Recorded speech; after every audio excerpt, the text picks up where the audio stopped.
আমাদের যেটা প্র্যাকটিস দরকার ছিল সেটা গেল বছরের শেষে জিম্বাবুয়েকে 5 ম্যাচ ওয়ানডে সিরিজে হোয়াইট ওয়াশের মধ্য দিয়ে দেখা মেলে নতুন এক বাংলাদেশের।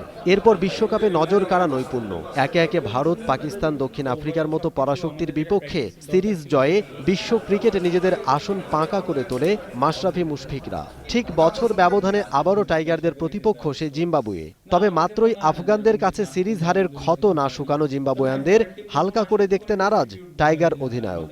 যেভাবে খেলে আসছিলাম ওয়ার্ল্ড কাপ থেকে, তো ইভেন জিম্বাবুয়ে সিরিজ থেকে যেখান থেকে আমরা শুরু করেছিলাম জেতাটা, আমাদের ওইভাবেই খেলতে হবে। আর ওইভাবে খেললে আমার বিশ্বাস যে আমরা ইনশাল্লাহ ভালোটাই করব। প্রথম ম্যাচটা ভেরি ইম্পর্টেন্ট। প্রথম ম্যাচটা গেলে আসলে তারপরে আস্তে আস্তে আরও কাজটা সহজ হয়ে যায়। তো এই মুহূর্তে আসলে আমি বলবো যে কালকের ম্যাচটাই আমাদের জন্য ইম্পর্টেন্ট।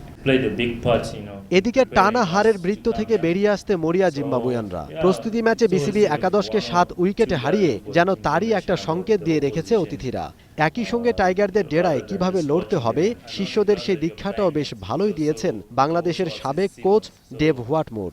সংবাদ সম্মেলনে তারই একটা আভাস মিলল এলটন চিগুম্বুরার কণ্ঠে।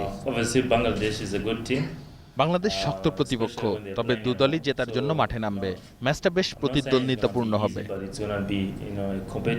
সিরিজে স্বাগতিকদের পাওয়ার আছে সামান্যই, তবে হারানোর আছে অনেক বেশি। সিরিজ জিতলে কেবল পাবে 1 পয়েন্ট, আর হারলে খোয়াতে হবে 8 পয়েন্ট। আমরা যখন এই পয়েন্টে আসছি তখন মমিন রোহন, 21 টেলিভিশন, ঢাকা। এই 7 নম্বর জায়গা